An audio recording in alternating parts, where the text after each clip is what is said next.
The morning mist clung to the rolling hills of Sonoma County like a shroud, casting an ethereal glow over the struggling vineyard that had been in the Morrison family for 3 generations. 20-year-old Emma Morrison stood at the edge of the property, her calloused hands wrapped around a steaming cup of coffee, watching as the sun fought to break through the fog. The silence was broken only by the distant sound of her mother's voice, sharp with frustration, drifting from the farmhouse behind her. Emma had grown up among these vines, her childhood memories intertwined with the sweet smell of fermenting grapes and the rhythmic sound of her grandfather's boots on the wooden floors of the old winery. She remembered when the Morrison family name meant something in Napa Valley, when their Cabernet Sauvignon was served at the best restaurants in San Francisco, and their tasting room was always full of visitors eager to sample their award-winning wines. Those days felt like a lifetime ago. Now at 20, Emma found herself shouldering responsibilities that should have belonged to someone twice her age. The vineyard was drowning in debt, suffocated by bank loans, tax liens, and the mounting pressure of competing with corporate wineries that had bottomless pockets and ruthless business practices. Her mother, Sarah Morrison, had aged 10 years. In the past 2, her once bright eyes now hollow with worry and exhaustion. Emma turned away from the misty landscape and walked back toward the house, her boots crunching on the gravel path. Through the kitchen window, she could see her mother pacing back and forth, a cordless phone pressed to her ear, her free hand gesturing wildly at papers scattered across the wooden table. Emma paused outside, not wanting to interrupt but unable to ignore the desperation in her mother's voice. "Please, Mr. Henderson, just give us another month," Sarah was pleading. "The harvest is coming, and if the weather holds, we might be able to make a partial payment by October." Emma's heart sank. She knew that tone. It was the same one her mother had used with the bank manager, the tax assessor, and half a dozen other creditors over the past year.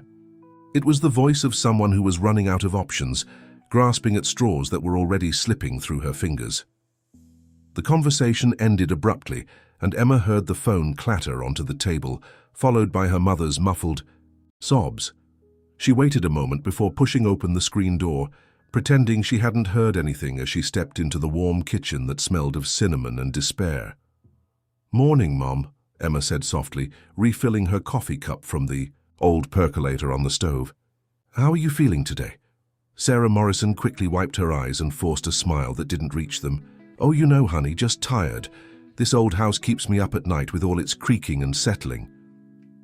Emma had inherited her mother's deep green eyes, but where Sarah's had once sparkled with life and ambition, Emma's held a steely determination that surprised people who mistook her quiet nature for weakness. She had learned early in life that sometimes the most powerful weapon was patience, and she had been watching, listening, and planning while her mother fought desperately to save their legacy. "I've been thinking," Emma said, settling into the chair across from her mother. "Maybe it's time we considered some of those offers we've been getting." Sarah's head snapped up, her eyes flashing with something between anger and panic. "What offers?" "Emma, we've been over this. I'm not selling to some corporate vulture who'll turn our family's vineyard into a shopping mall or a housing development." "Not those offers, Mum." Emma's voice remained calm, measured. "The other ones, the private ones." The silence that followed was heavy with unspoken fears and desperate calculations. Emma watched as her mother's face went through a series of emotions, confusion, recognition, and finally a kind of resigned terror that made Emma's stomach clench with guilt. "Emma, no." Sarah's voice was barely a whisper. "We can't. I can't ask you to—" "You're not asking," Emma interrupted gently. "I'm offering." For the past 6 months, they had been receiving mysterious offers through intermediaries, lawyers and business representatives who spoke in vague terms about arrangements and mutual beneficial agreements. The offers were always generous enough to clear their debts and save the vineyard, but they came with conditions that Sarah had refused to even consider. Conditions that involved Emma. The most persistent of these offers had come from a representative of someone identified only as Mr. Alexander Blackstone of Blackstone Industries. The terms were simple on the surface: full payment of all debts, modernization of the vineyard facilities, and a guaranteed future for the Morrison family legacy. In exchange, Emma would relocate to work for Mr. Blackstone's organization, with all expenses paid and a generous salary that would ensure her mother's comfort for the rest of her life. What made the offer both tempting and terrifying was its vagueness.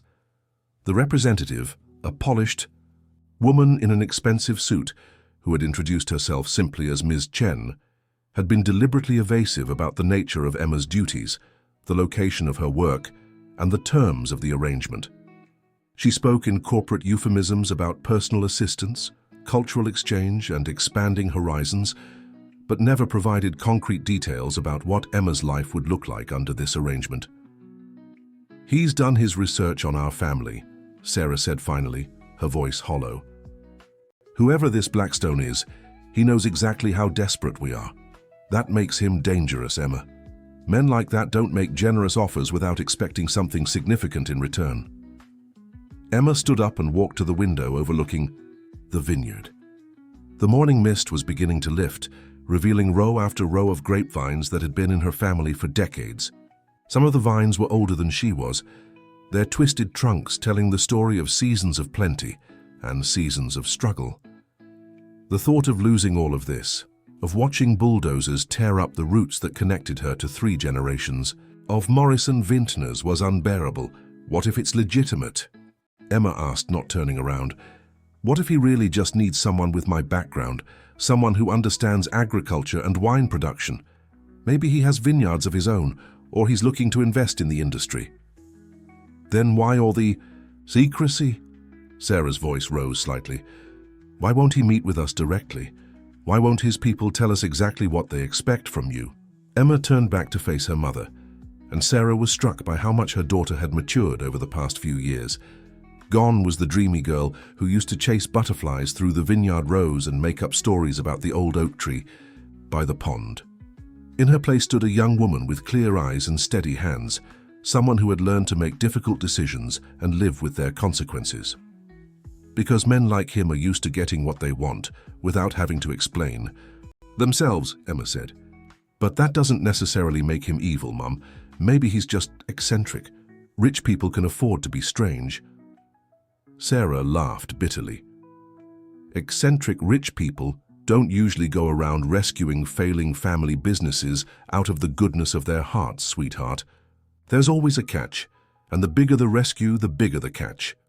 Emma walked back to the table and sat down, reaching across to take her mother's hands.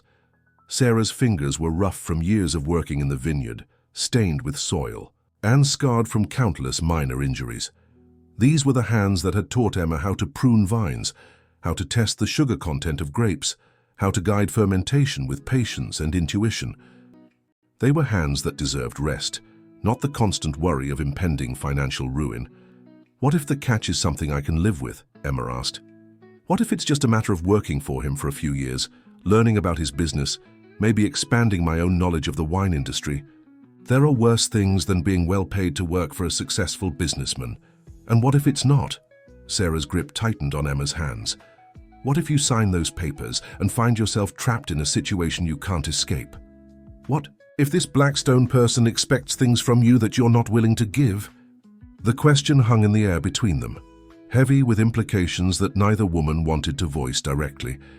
Emma had thought about this possibility countless times over the past weeks, lying awake in her childhood bedroom, staring at the ceiling and trying to imagine what her life might look like if she accepted Blackstone's offer.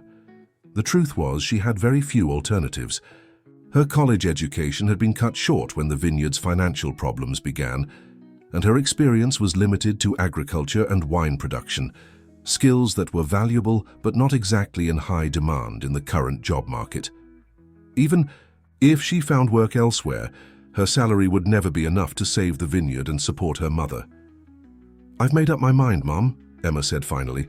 "I'm going to call Ms. Chen tomorrow and tell her we accept the offer." Sarah pulled her, hands away as if she'd been burned. "Emma, no, I forbid it. I'd rather lose everything than sell my daughter to some stranger." "You're not selling me," Emma said, her voice gentle but firm. "You're giving me the chance to save our family's legacy and build a future for myself at the same time. And maybe, just maybe, this will turn out to be the best thing that ever happened to us. But even as she spoke the words, Emma felt a chill run down her spine. There was something about Alexander Blackstone's offer that felt too good to be true, and her grandmother had always warned her that deals that seemed too good to be true usually were. Still, what choice did she have? The alternative was watching everything her family had built crumble into dust, and that was a fate she simply couldn't accept. That evening, as Emma sat on the front porch watching the sunset paint the vineyard in shades of gold and crimson, she tried to imagine what her life would look like in a few weeks' time. Where would she be living? What would her days be like? Would she be homesick for the familiar rhythm of life in Sonoma County, or would she find herself excited by new challenges and opportunities? The uncertainty was both terrifying and exhilarating. For the first time in years, Emma felt like she was taking control of her destiny, instead of simply reacting to circumstances beyond her control. Whatever Alexander Blackstone wanted from her, whatever his mysterious offer entailed, she would face it with the same quiet strength that had carried her through the past few difficult years. Tomorrow she would make the call that would change everything. Tonight, she would say goodbye to the only life she had ever known, knowing that when she saw these vineyard rows again, nothing would ever be the same. The private jet that arrived at San Francisco International Airport 3 days later was unlike anything Emma had ever seen. Sleek and silver, with the distinctive logo of Blackstone Industries emblazoned on its tail, it looked more like something from a science fiction movie than a mode of transportation.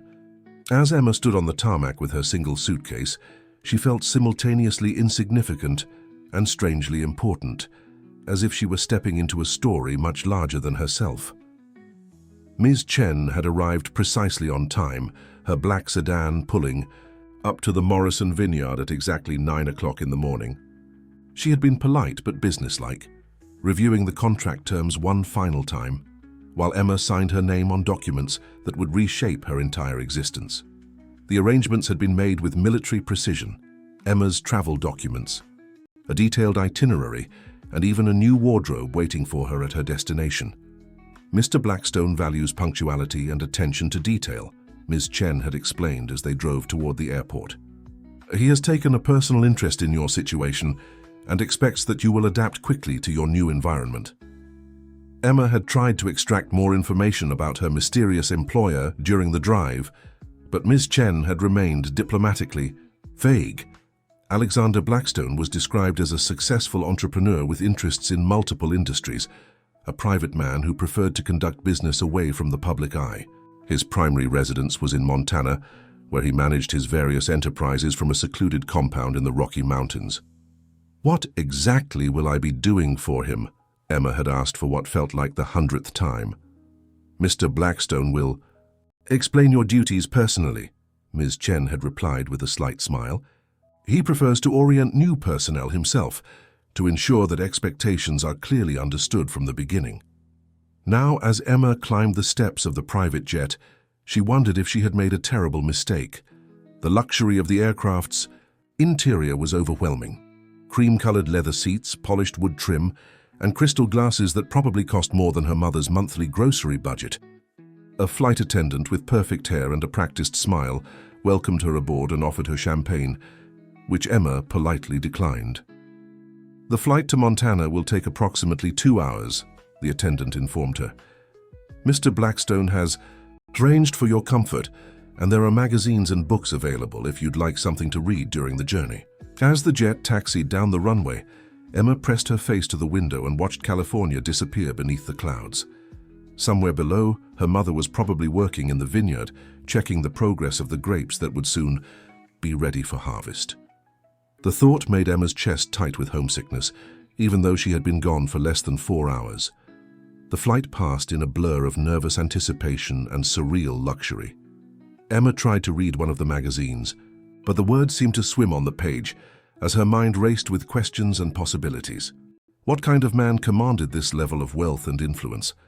What had he seen in her background that made him willing to pay off her family's debts and relocate her across several states? When the jet began its descent, Emma looked out the window and gasped at the breathtaking landscape below. The Rocky Mountains stretched as far as she could see, their snow-capped peaks gleaming in the afternoon sun. Dense forests of pine and aspen covered the lower slopes, broken by pristine lakes that reflected the sky like mirrors. It was beautiful in a way that made her heart ache, so different from the rolling hills and golden grasslands of California that she had called home. The private airstrip was carved into a mountain valley, surrounded by towering peaks that seemed to touch the clouds.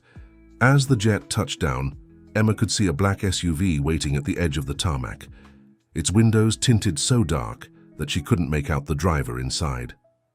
Miss Morrison? The man who approached her as she disembarked was tall and broad-shouldered, with graying hair and eyes the color of steel. He moved with the confident bearing of someone accustomed to being obeyed without question. "I'm James Patterson, Mr. Blackstone's head of security. Welcome to Montana." Emma shook his offered hand, noting the calluses that spoke of practical experience rather than just administrative duties. "Thank you, Mr. Patterson.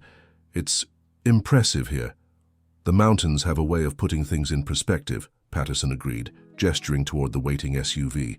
"Mr. Blackstone is eager to meet you, but first we need to get you settled. The compound is about 30 minutes from here, up in the mountains." The drive was a winding journey through some of the most spectacular scenery Emma had ever witnessed. The road carved switchbacks up the mountainside, offering glimpses of valleys so deep and pristine that they seemed untouched by human presence. Patterson proved to be a surprisingly engaging conversationalist, pointing out landmarks and sharing stories about the local wildlife. But Emma noticed that he carefully avoided saying anything specific about Alexander Blackstone or the nature of her upcoming employment. "How long have you worked for Mr. Blackstone?" Emma asked as they navigated a particularly steep section of road. "Nearly 15 years, Patterson replied. "He's a fair employer, but he expects excellence from everyone around him. You'll find that life here operates on a different schedule than what you're probably used to. Mr. Blackstone keeps unusual hours and has very specific preferences about how his household is managed." Before Emma could ask what that meant, they rounded a curve and the Blackstone compound came into view. Emma's breath caught in her throat as she took in the sight before her. The main house was a stunning example of modern architecture blended seamlessly with rustic mountain design, all glass and stone and timber that seemed to grow out of the mountainside itself. Solar panels glinted on the roof, and she could see the edge of what appeared to be a helipad carved into the rock beyond the main structure. "It's incredible," Emma breathed, and she meant it. Whatever else Alexander Blackstone might be, he clearly had exquisite taste and the resources to indulge it. "The main house has 43 rooms," Patterson explained, as they pulled up to a circular driveway paved with natural stone. "There are also several outbuildings, including guest quarters, a workshop, and a private observatory. The entire compound is self-sufficient, with its own power generation, water supply, and communication systems." Emma felt a flicker of unease at the emphasis on self-sufficiency and isolation, but she pushed the feeling aside as Patterson helped her out of the SUV. A woman in her 50s with steel-gray hair and kind eyes was waiting on the front steps, wearing a simple but elegant navy dress that spoke of quiet authority. "Miss Morrison, welcome," the woman said, extending her hand with a warm smile. "I'm Mrs. Catherine Wells, the household manager. Mr. Blackstone has asked me to show you to your quarters and help you get oriented." Emma shook her hand gratefully, relieved to encounter someone who seemed genuinely welcoming. "Thank you, Mrs. Wells. I have to admit I'm feeling a bit overwhelmed by all of this." "That's perfectly natural," Mrs. Wells assured her. "Moving to a new place is always challenging, but I think you'll find that we run a comfortable household here. Mr. Blackstone values peace and privacy above all else, which means life here tends to be quite serene once you adjust to the routine." As they walked through the front entrance, Emma was struck by the sophisticated simplicity of the interior design. The main hallway featured soaring ceilings with exposed wooden beams, floor-to-ceiling windows that offered spectacular views of the surrounding mountains, and carefully selected artwork that complemented rather than overwhelmed the natural beauty of the setting.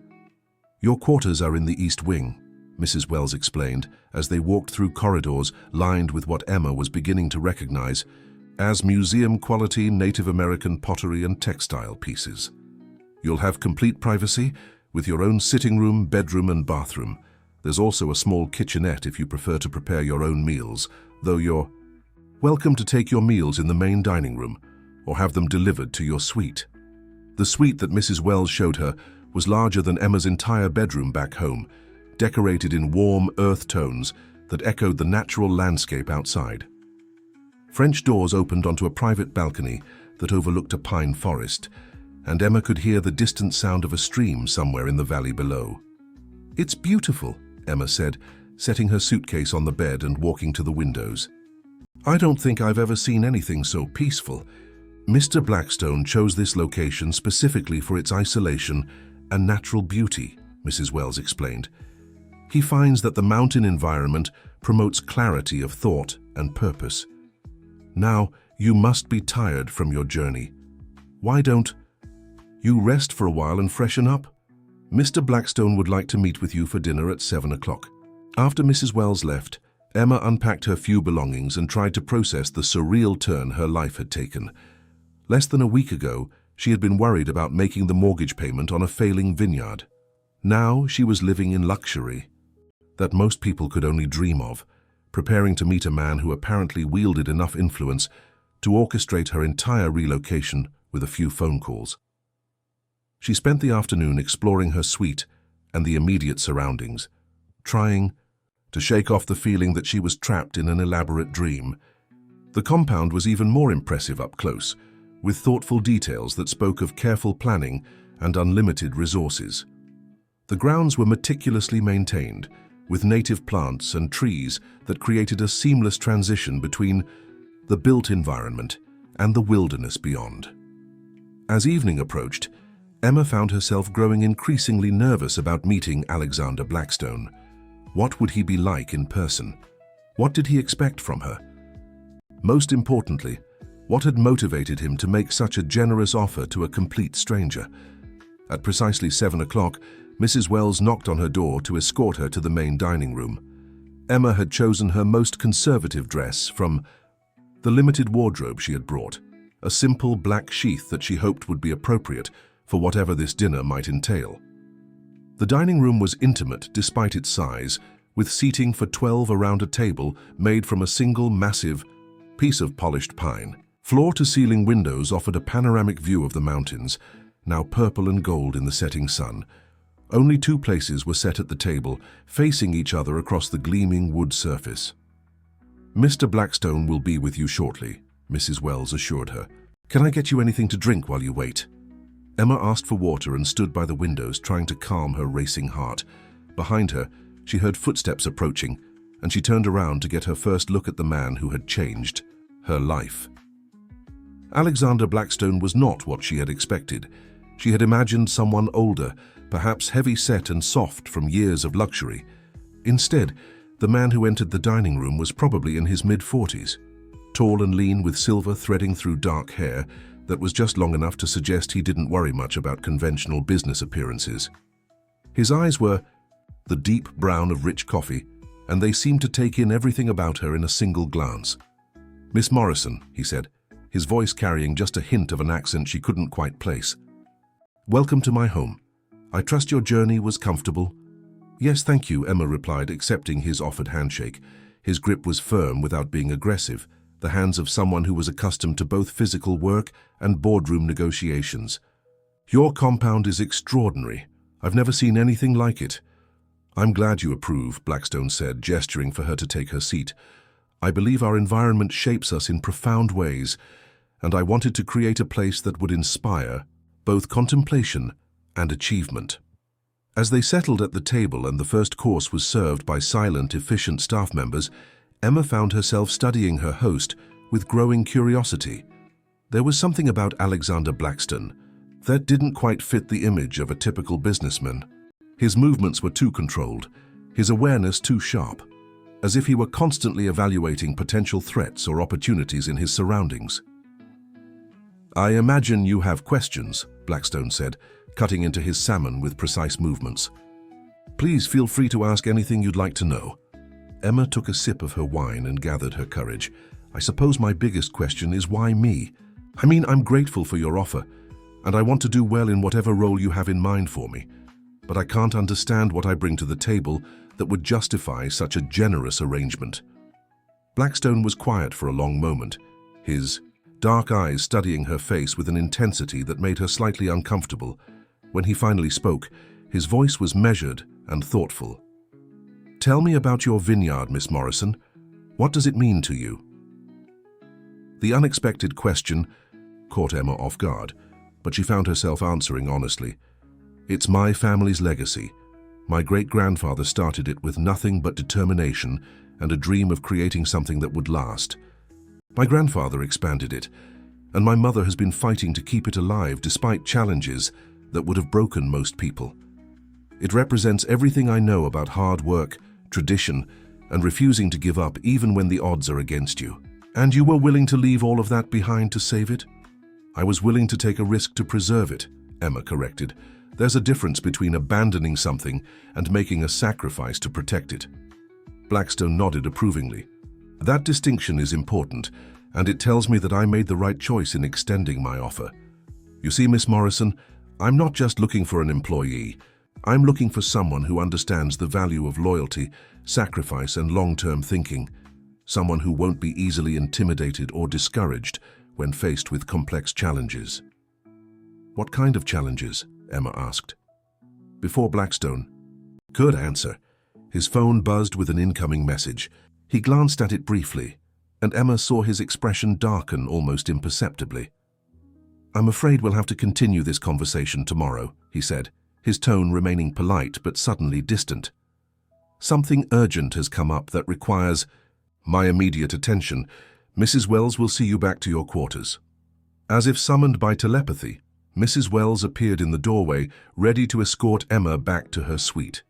Emma stood up, disappointed and confused by the abrupt end to their dinner, but recognizing that protest would be both futile and inappropriate. "Mr. Blackstone," she said as she reached the dining room door, "thank you for dinner and for everything you've done for my family. I hope we can continue our conversation soon." He looked up from his phone, and for just a moment, Emma saw something in his eyes that looked almost like vulnerability. "Miss Morrison," he said quietly, "I want you to know that bringing you here was not a decision I made lightly. There are complexities to my situation that will become clear in time. I ask only for your patience and your trust." As Emma walked back to her quarters through the quiet corridors of the compound, she couldn't shake the feeling that she had just glimpsed something important about Alexander Blackstone, something that made him far more human and far more complicated than his polished exterior suggested. The next few weeks at the Blackstone compound settled into an unusual but comfortable routine. Emma found herself working closely with Alexander on various projects that seemed to have no clear connection to each other. Reviewing agricultural reports from properties he owned across the western United States, analyzing market trends in sustainable farming, and even helping him plan what he called conservation initiatives that involved purchasing large tracts of wilderness land to protect them from development. It was challenging work that drew on both her practical knowledge of agriculture and her natural intelligence, but Emma couldn't shake the feeling that she was only seeing fragments of a much larger picture. Alexander treated her with professional respect and even occasional warmth, but there was always a distance in his manner, as if he were holding himself back from some deeper level of engagement. She had begun to suspect that Alexander Blackstone was not quite who he appeared to be. His business dealings were conducted with a level of secrecy that seemed excessive even for a private individual, and she had noticed that certain phone calls would cause him to switch languages mid-conversation, sometimes Spanish, sometimes what sounded like Arabic, and once a rapid exchange in what she thought might be Russian. "You're very observant," Alexander said one afternoon as they walked through the compound's extensive gardens. They had been discussing irrigation systems for one of his Nevada properties, but Emma had found herself distracted by the sight of several men in suits having what appeared to be a very serious conversation near the helicopter pad. "I'm sorry?" Emma looked up, realizing she had been caught staring. "You notice things?" Alexander clarified, following her gaze to where the men were now dispersing toward different buildings. It's a valuable quality, but it can also be dangerous in certain circumstances. The warning was delivered in a casual tone, but Emma felt a chill run down her spine. Should I be worried about my safety here? Alexander stopped walking and turned to face her, his expression serious. Emma, I brought you here because I believe you have the strength and intelligence to handle complex situations. But I also need you to understand that my world is complicated. There are people who would use any perceived weakness or vulnerability against me, which means that anyone close to me becomes a potential target. Close to you? Emma repeated, her heart rate picking up slightly. Is that what I am? The question hung in the air between them, loaded with implications that neither of them seemed ready to address directly. Alexander's eyes searched her face, and Emma found herself holding her breath as she waited for his response. You're important to me, he said finally, more important than I initially intended, which is why I need you to trust me completely. There are things about my past, about why I live the way I do, that I can't explain to you yet. But I promise you that everything I do is to protect the people and causes that matter to me. Before Emma could ask what he meant, Patterson appeared on the path behind them, his expression grim. Alex, we need to talk, he said, ignoring Emma entirely. The situation in Denver has escalated. Alexander's jaw tightened almost imperceptibly. Can it wait? I'm afraid not. Emma watched the silent communication that passed between the two men and realized that she was witnessing something significant. I can go back to my quarters if you need privacy, she offered. That might be best, Alexander agreed, but his tone was distracted, his attention already shifting to whatever crisis Patterson had brought to his attention. We'll continue our conversation later. As Emma walked back toward the main house, she found herself paying closer attention to details she had previously dismissed as quirks of wealthy living. The security cameras that seemed to monitor every angle of the compound. The fact that several of the staff members moved with the controlled awareness of trained military personnel. The way certain areas of the buildings were always locked, with access restricted to Alexander and a small inner circle of trusted associates. That evening, Emma found herself unable to concentrate on the book she was trying to read. The conversation with Alexander had raised more questions than it had answered, and she was beginning to realize that she had walked into a situation far more complex than a simple employment arrangement. Around midnight, she was startled by the sound of helicopters approaching the compound. From her bedroom window, she could see the running lights of at least 2 aircraft as they settled on the landing pad, followed by the movement of vehicles and personnel in the darkness below. Whatever was happening, it was being conducted with military-style precision and urgency. Emma knew she should stay in her room and mind her own business, but curiosity and growing concern for Alexander's welfare overrode her better judgment. She slipped on a robe and made her way through the corridors toward the main section of the house, staying in the shadows and avoiding the areas where she knew security cameras were positioned. The main conference room was blazing with light, and through a partially open door, Emma could see Alexander standing at the head of a long table, surrounded by a dozen people she didn't recognize.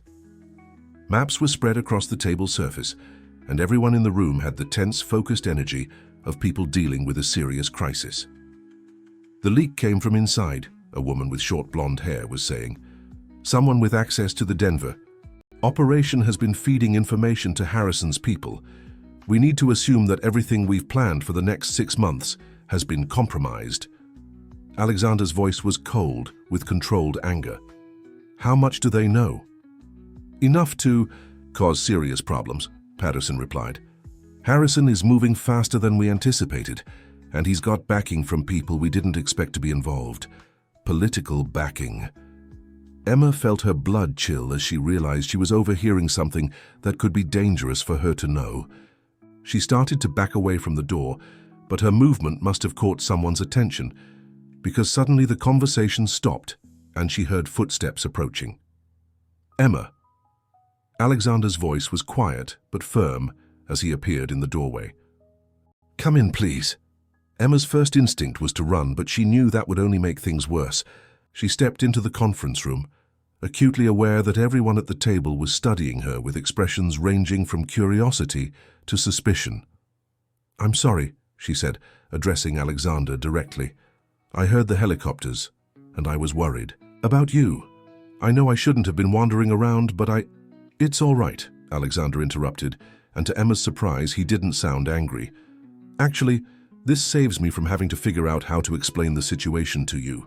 Later, he gestured for her to take a seat at the table, ignoring the looks of surprise from several of the other people in the room. "Everyone, this is Emma Morrison. Emma, these are some of my closest associates and advisors."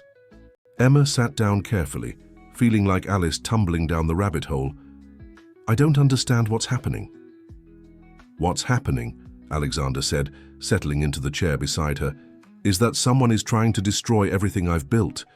Over the past 20 years, a man named Richard Harrison, who has reasons to want me ruined, has been systematically attacking my business interests and trying to expose certain aspects of my past that I prefer to keep private."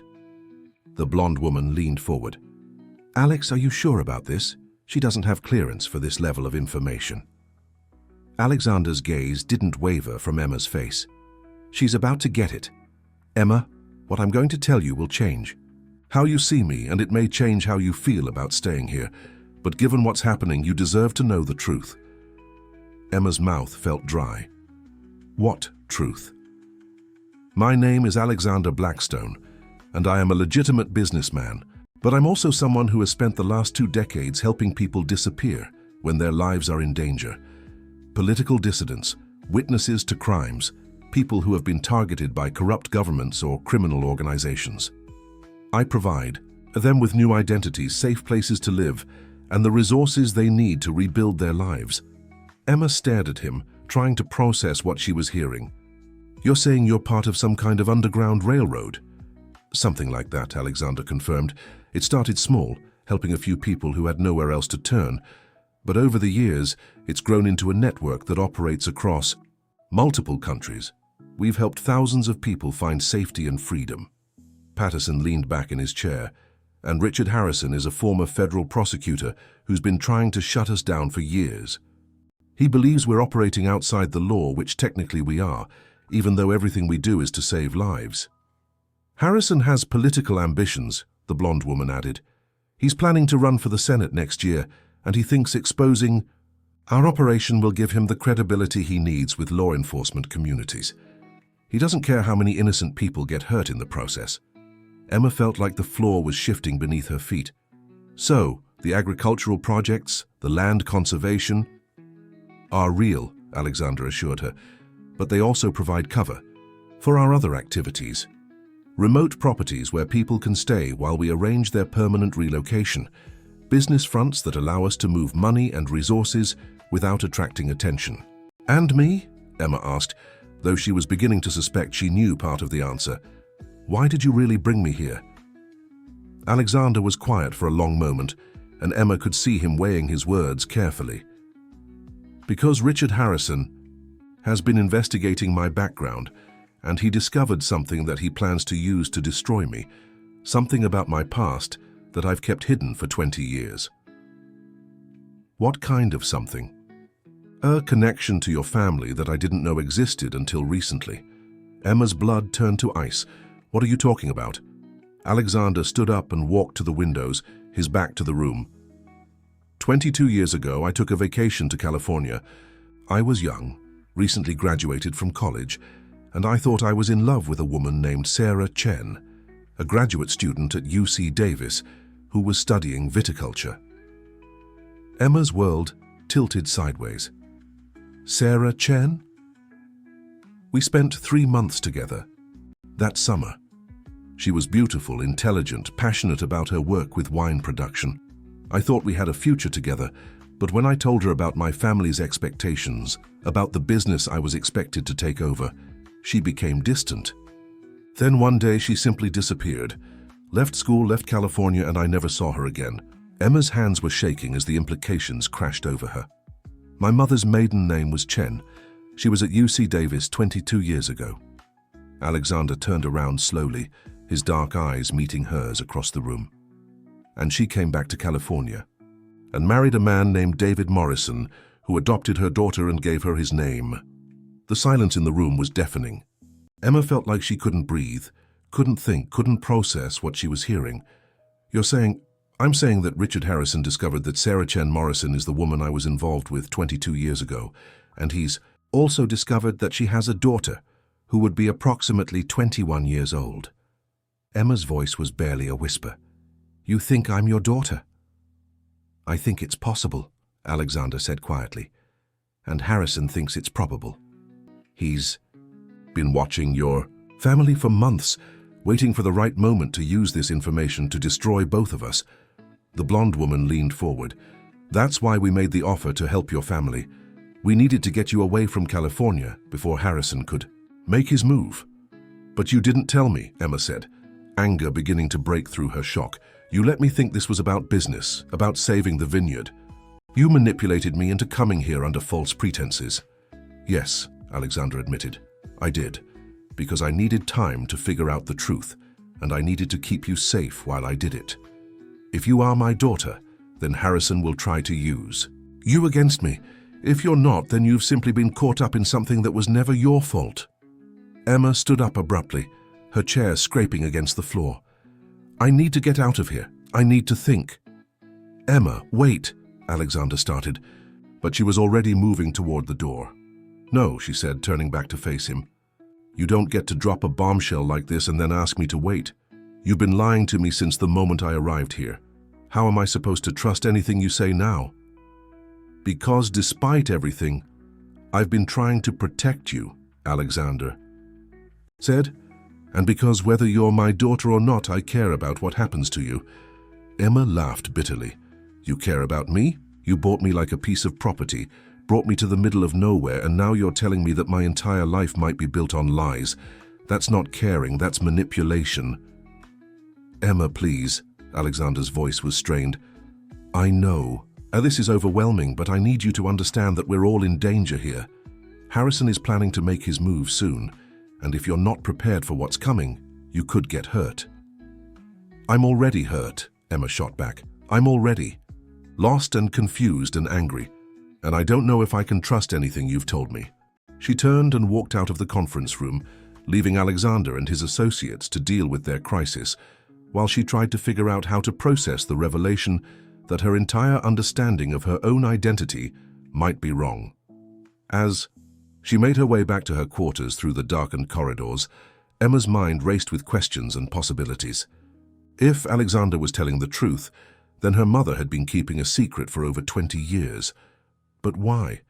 What had driven Sarah to disappear from Alexander's life and create a completely new identity for herself? And if Emma really was Alexander's daughter, what did that mean for her future? Was she now part of his underground network, whether she wanted to be or not? Back in her suite, Emma sat on her bed and stared out at the mountain landscape that had become so familiar over the past few weeks. Somewhere out there, powerful people were playing games with her life, making decisions that would affect her future without her consent or input. But Emma Morrison had not been raised to be a victim. She had learned resilience and determination from her mother, and she had inherited a stubborn streak that made her refuse to be pushed around by anyone, regardless of how much money or power they wielded. Tomorrow, she would demand answers. Real answers, not the carefully measured half-truths that Alexander had been feeding her. And if she discovered that her entire life had been built on deception, then she would have to decide whether to fight for the truth or walk away from everything, and everyone she had come to care about in this strange, dangerous new world. Emma didn't sleep that night. She paced her suite, alternating between fury and heartbreak, trying to make sense of everything Alexander had revealed. By dawn, she had made her decision. She was going to call her mother and demand the truth, regardless of the consequences. But when she picked up the phone, she discovered that all outside lines had been disconnected. "Security precaution, Mrs." Wells explained when Emma confronted her in the hallway. "Mr. Blackstone has reason to believe that our communications may be monitored. He's asked that all non-essential contact with the outside world be suspended temporarily. Non-essential? Emma's voice rose. Talking to my mother is non-essential? He'd like to speak with you about that, Mrs. Wells said gently. He's waiting for you in his private study. Emma found Alexander standing behind his desk, looking like he hadn't slept either. His usually immaculate appearance was disheveled, his shirt wrinkled and his dark hair mussed as if he'd been running his hands through it repeatedly. I need to talk to my mother, Emma said without preamble. Right now. I know, Alexander replied, and I've arranged for that to happen. But first, there's something else you need to see. He gestured to a manila folder on his desk. DNA results, he said quietly. I had them run from samples taken from items in your suite. I know it. Was an invasion of your privacy, but I needed to know the truth before Harrison forced the issue. Emma's hands trembled as she opened the folder. The scientific language was dense and technical, but the conclusion was written in simple, unambiguous terms. The probability of paternity was 99.97%. So it's true, she whispered. You're my father. Yes, Alexander said, his voice rough with emotion. And I'm sorry, Emma. I'm sorry I wasn't there when you were growing up. I'm sorry your mother felt she couldn't tell me about you. And I'm sorry that you had to find out. This way. Emma sank into a chair, the folder falling from her nerveless fingers. Why didn't she tell you? Why did she run away? Alexander walked around the desk and sat down across from her. I think I know, but I'd rather she explain it herself. I've arranged for her to fly out here today, along with Patterson and a security team. She should arrive within the next few hours. She's coming here? Emma looked up, hope and apprehension warring in her chest. She didn't want to, Alexander admitted. But when I explained the situation with Harrison, she agreed that it was the safest option for everyone involved. Before Emma could respond, Patterson appeared in the doorway, his expression grim.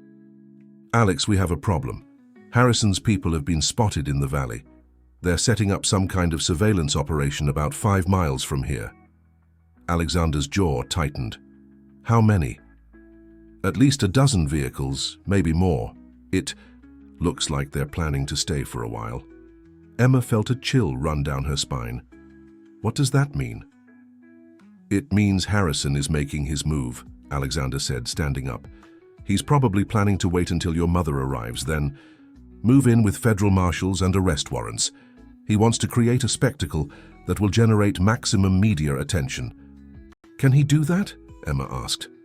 Patterson nodded grimly. He's got a federal judge who's sympathetic to his cause. The warrants are probably already signed. Emma stood up, decision crystallizing in her mind. Then we need to get ahead of this. We need to control the narrative before he does. Alexander looked at her with surprise. What are you suggesting? I'm suggesting that we stop running from the truth and start using it, Emma said, her voice growing stronger. Harrison wants to expose your operation and destroy your reputation. But what if we expose it ourselves, on our terms? Emma, you don't understand the implications, Alexander said. If our network is compromised, hundreds of people could be put at risk, people who are depending on us to keep them safe. Then we protect them, Emma said firmly, but we do it by going public with the truth about what you do, not by hiding in the shadows and letting Harrison control the story. Patterson was shaking, his head. It's too dangerous. We can't guarantee that we can keep everyone safe if we're operating in the open. And we can't guarantee that we can keep everyone safe if Harrison destroys the network, Emma countered. At least if we go public, we can tell the real story. We can explain that you're not criminals, you're humanitarians. Alexander was quiet for a long moment, studying Emma's face. You're talking about ending everything I've built. 20 years of work, gone. I'm talking about transforming it, Emma corrected, making it legitimate. There are plenty of official organizations that do similar work, refugee assistance programs, witness protection initiatives, humanitarian aid groups. What if instead of operating in the shadows, you created a foundation that could do this work legally? The bureaucracy would be overwhelming, Patterson objected. We'd lose our flexibility, our ability to move quickly when people need help. But we'd gain legitimacy, Emma pointed out. And legitimacy means funding, government support, legal protection. It means we could help even more people. Alexander walked to the window and stared out at the mountains. Your mother is going to arrive in the middle of this mess. Then let's make sure she arrives to find us taking control of the situation instead of being victims of it, Emma said. Let's show her that her daughter isn't going to be intimidated or manipulated by anyone. A slow smile spread across Alexander's face. You know you sound exactly like her when you get determined about something. Good, Emma said, because I learned from the best. 3 hours later, Emma stood beside Alexander on the steps of the main house, watching a helicopter settle onto the landing pad. Her heart was pounding as she saw her mother's familiar figure emerge from the aircraft, accompanied by 2 of Patterson's security personnel.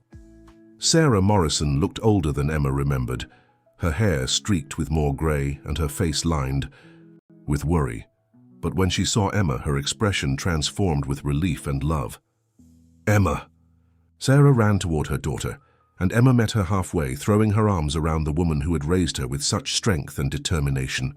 Mom, Emma whispered, tears streaming down her face. I've missed you so much. Are you all right? Sarah pulled back to study Emma's face. When that man called and told me what was happening, I was so scared. I thought I'd lost you. I'm fine, Emma assured her, but we need to talk, all of us. Sarah's gaze moved to Alexander, who was standing a respectful distance away. For a moment, 22 years collapsed, and Emma could see the young woman her mother had been in, the way she looked at the man who had changed both their lives. Hello, Sarah, Alexander said quietly. Alex, Sarah replied, her voice carefully neutral. You look well. As do you. Thank you for coming. The awkwardness of the moment was broken by Patterson's approach. We need to move this inside, he said. Harrison's people are getting closer, and we don't want to give them any photo opportunities. In the main conference room, Emma watched. Her parents sit across from each other at the same table where she had learned the truth about her identity. The resemblance between them was striking now that she knew to look for it. The same determined jaw, the same intelligent eyes, the same way of sitting forward when they were thinking hard about something. I suppose you want to know why I never told you about Emma, Sarah said, breaking the silence.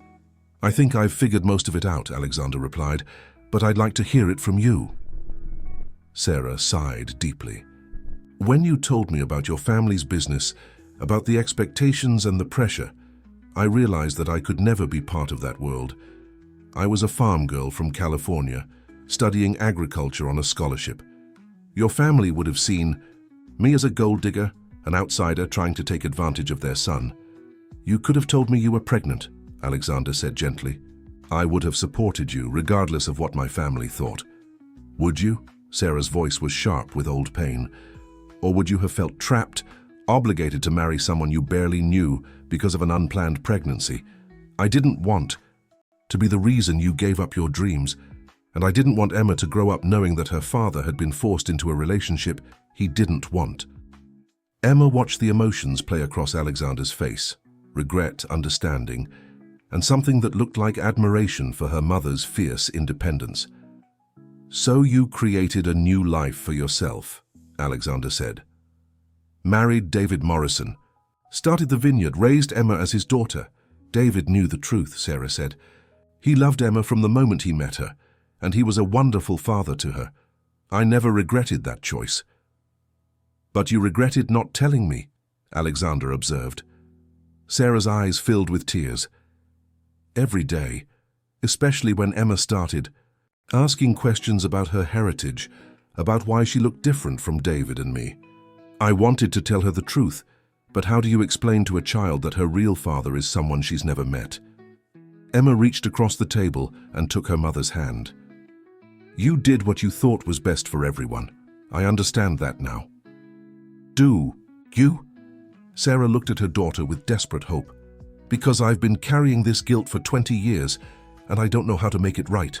You make it right by being here now, Emma said firmly, by helping us figure out how to deal with this situation together. Patterson cleared his throat. Speaking of which, we need to make some decisions. Harrison's people are definitely planning to move in tomorrow morning. We can either try to slip away during the night or we can stay and face whatever he's planning. We're staying, Emma said before anyone else could speak, and we're going to turn this around on him. Fan 2. The next several hours, Emma outlined her plan.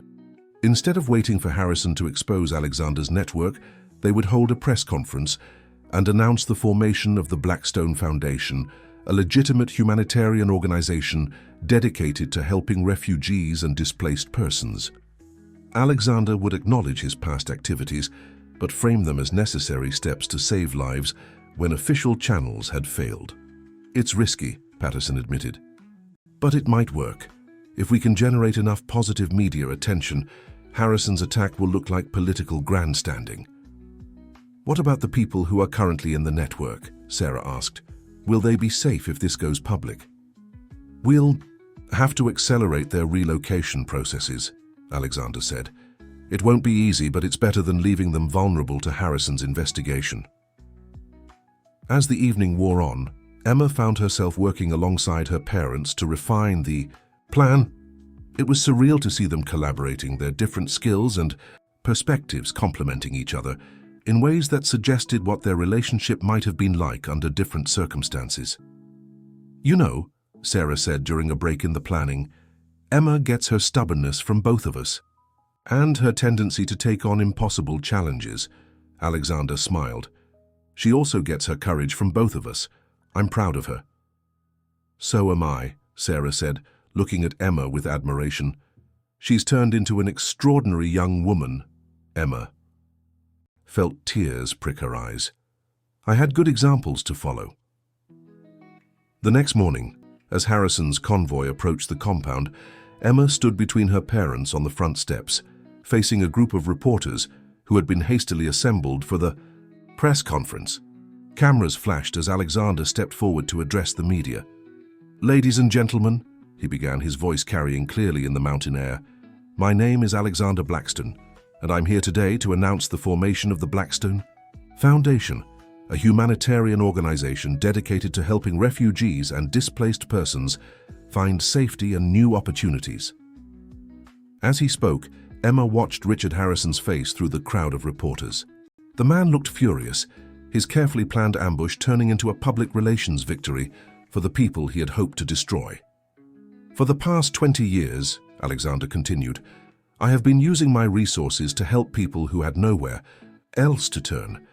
Some of these activities operated in legal gray areas, but they were always motivated by the desire to save lives and protect the innocent. Emma stepped forward when Alexander finished.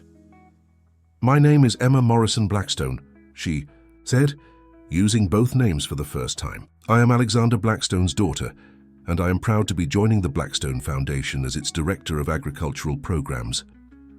The reporters erupted with questions, but Emma held up her hand for silence. The foundation will be working with existing refugee assistance programs and government agencies to provide legal, transparent aid to people in need. We believe that humanitarian work should be done in the open, with accountability and oversight. As the press conference continued, Emma felt a sense of completion that she had never experienced before. She was no longer just Emma Morrison, the girl from the struggling vineyard, or just Emma Blackstone, the daughter of a mysterious businessman. She was both, and she was something new, a bridge between two worlds, a person who could help transform her father's shadow network into something that could operate in the light. When the reporters finally dispersed and Harrison's people retreated, in defeat, Emma found herself alone with her parents for the first time since the truth had been revealed. So what happens now? Sarah asked. Now we build something better, Emma said. We take all the pain and mistakes of the past and we use them to create something positive for the future. Alexander nodded. The foundation will need someone to run the California operations, someone who understands agriculture and has connections to the farming community. Sarah smiled. Are you offering me a job? I'm offering you a partnership, Alexander corrected, if you're willing to work with me after all these years. Emma watched her parents look at each other, seeing the possibility of healing and maybe even love in their eyes. It wouldn't be easy. There were 22 years of separation and hurt to overcome. But Emma had learned something important during her time at the compound. Sometimes the most valuable things in life were worth fighting for, even when the odds seemed impossible. "I think," Sarah said finally, "that we have a lot of work to do together," Emma added, taking both her parents' hands. "We'll do it together." As the sun set over the Rocky Mountains, painting the sky in shades of gold and crimson that reminded Emma of her beloved California vineyard, she felt a sense of peace settle over her. She had found her father, reconnected with her mother, and discovered a purpose that felt bigger than anything she had ever imagined. The Blackstone Foundation would help thousands of people find new lives and new hope. And Emma Morrison Blackstone would be there to guide them, using the strength she had inherited from both her parents and the wisdom she had gained from her own journey of discovery. Sometimes, she reflected, the most unexpected paths led to the most extraordinary destinations. Fimda Historia. Dear listeners, we hope Emma's incredible journey of discovery has touched your hearts as much as it has ours. This story of family secrets, unexpected connections, and the courage to forge a new path reminds us that sometimes our greatest challenges become our greatest opportunities for growth. If you've been moved by Emma's transformation from a small-town vineyard worker to the co-founder of a humanitarian foundation, we've prepared a special playlist of equally captivating stories about family, identity, and the power of truth. You can find it by clicking the link to your left. Don't forget to subscribe to our channel and give this video a thumbs up if Emma's story resonated with you. Every day we bring you unique stories that explore the complexity of human relationships and the unexpected ways our lives can change. Share your thoughts about Emma's journey in the comments below. We love hearing how these stories connect with your own experiences. Thank you for joining us on this emotional adventure, and we'll see you in our next story.